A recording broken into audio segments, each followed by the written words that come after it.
Undercover Carson, secret agent.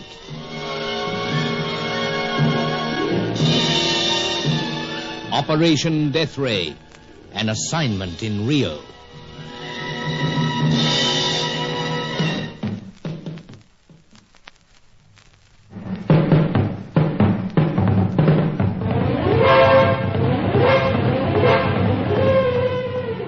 Six scientists had come to South America with the secret of a death ray, and all but one of them were dead.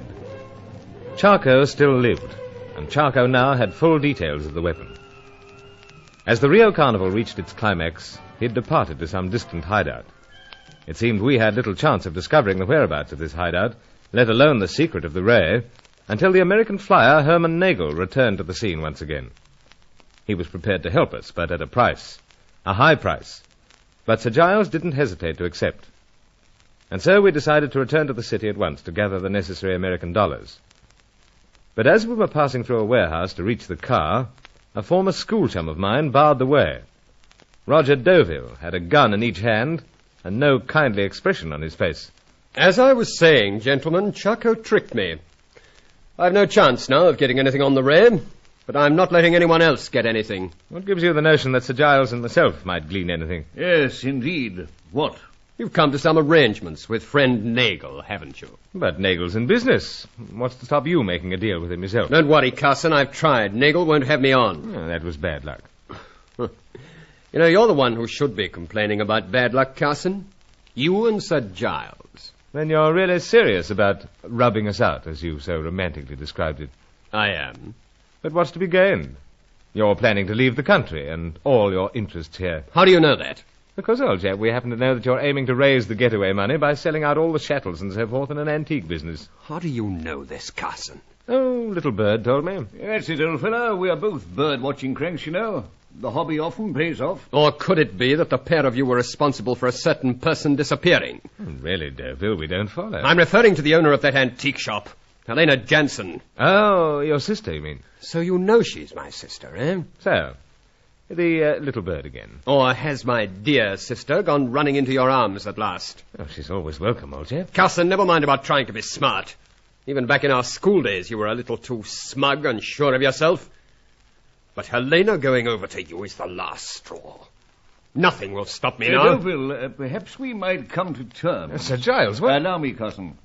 You're anxious to raise enough money to get out of the country. Well, then, perhaps we could manage that. Oh, really, sir, I don't follow it. You don't, Carson? I'd say that Sir Giles was suddenly concerned about his own neck. I've risked my neck many a time, Deauville.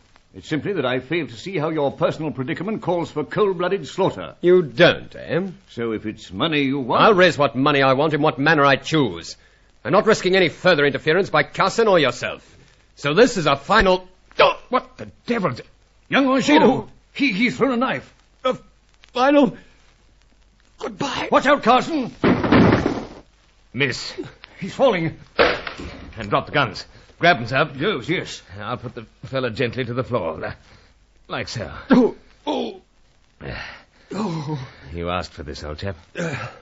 Excellency, what else am I able to do? What else? You've done splendidly. It was either his life or ours. Carson, I've had this coming for a long time. Well, so, you have. As Helena always said, I've been a traitor. You have, Roger. I'm done for, Carson, but I'll tell you something. Tell me what? You don't know what a traitor really is. How so? You'll find out, Carson. You'll find out. He's gone, Carson. So. I never thought it would end here, abruptly like this. He's dead, Excellency? I fear so. I do not wish him death. But what else can I do? Let there be no recriminations. Deauville deserved all he got. What are you doing, Carson? I'm just going through his pockets. See? Wallet, diary. Never know what they might yield. Of course. Say! What the deuce? It's Nagel. I heard 2 shots. Figured maybe Deauville got you both. He certainly did not. So I can see. Listen, Nagel. Did you know he was lurking here by any chance? Sure. And you let us walk into... I didn't let you walk into nothing. I knew your man Friday was lurking close handy. Howsoever... I mind my own business, Carson. You guys want me to dispose of the body? something will need to be done. Yes, Carson. Then if you'll quit whining, I'll see to it. But how... Listen, Bud, this wouldn't be the first time that someone had just vanished. The inland jungles don't tell tales. They keep many a secret. I think I understand. Yeah, but you understand I do this only as long as I'm engaged for the other job. Oh, yes. And we'll get back to the city and, dig out the money right away. Okay, then. Like I said before, I'll be waiting here. Fine. We'll make a move, Carson. Yes, sir. Come along, Angelo. Indeed, Excellency. You're proving every bit as valuable to us as your late uncle. Carson, you're looking strangely pensive. Oh, just thinking, sir. Amongst other things, how we're going to break this to Elena when we get back to the apartment. But, as you say, must make a move.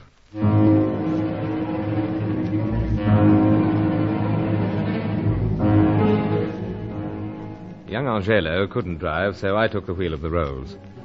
We made good time along the bay, but had to slow down again when we ran into the carnival crowds. The merrymaking seemed to be mocking us. And once again I thought of what was hanging over the heads of these people. A Deathray.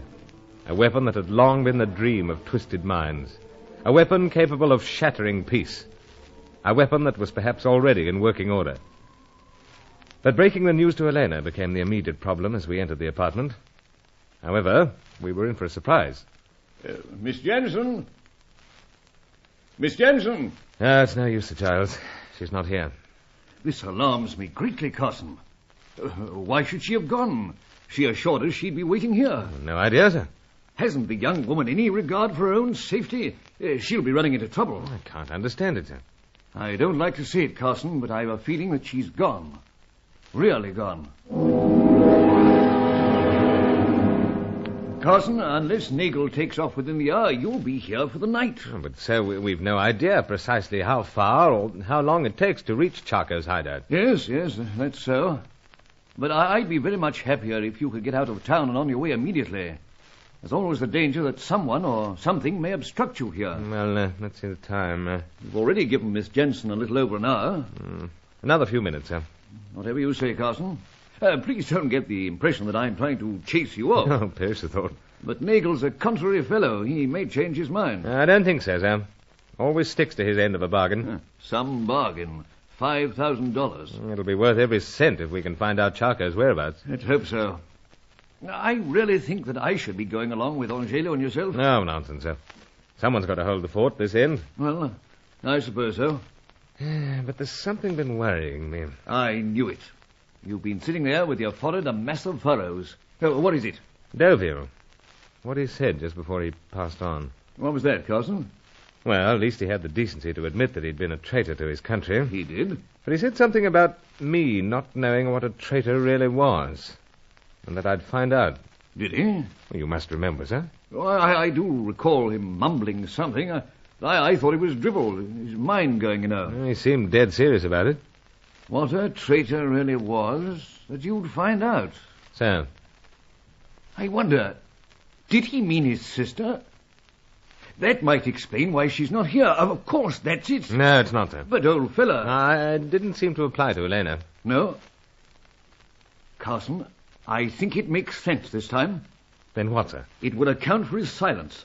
But who is this, Sir Giles? I find myself rather horrified at the thought. Yet others have proved to be equally treacherous. But who, sir? The Major. The Major? Not Aubrey Dent? Yes, Carson. Oh, it's impossible. No, the more I think about it, the more perturbed I become. But we've absolutely no reason to doubt Aubrey. Haven't we? Carson, I fear I've been keeping something from you. You know that Dent flew down to the Lake District of the Argentine. So, sir, to recover from that bullet wound he collected. But what of it? I didn't want to burden you with too much at the one time, but I was dismayed to learn that he hadn't arrived in the Lake District. I checked with the hotel where he was supposed to stay and many other hotels. When did you do this, sir? Oh, when you and young Angelo were out in the carnival crowds, on the track of Charco and the Cossack. It is curious. I was deeply upset, Carson, though it never really occurred to me until this remark of Deauville's. that Dent may have been playing a double game.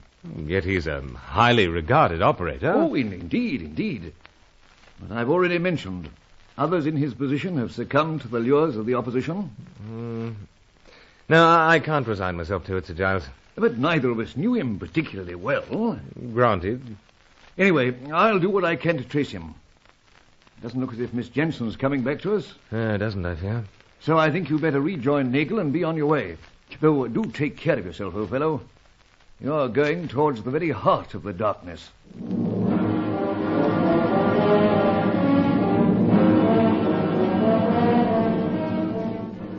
The old boy came right down to the street to farewell us.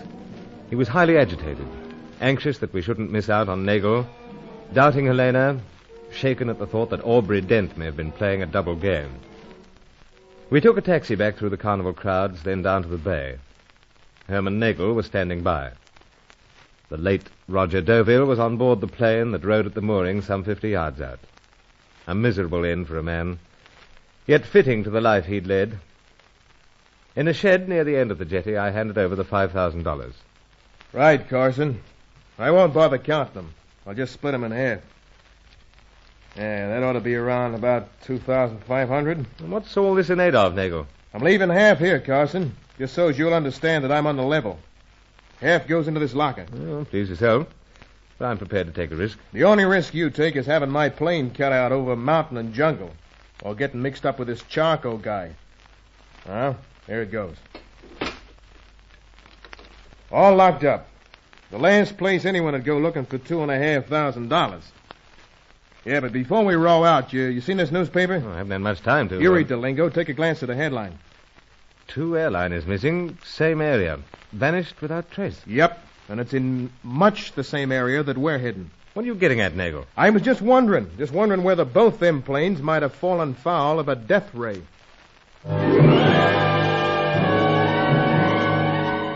Was it possible that Charco already had the dread weapon in working order? We discovered that it was near completion, waiting only for the information of the Cossack. And so it was in a mood of near despair that I set out on the last journey in Operation Deathray.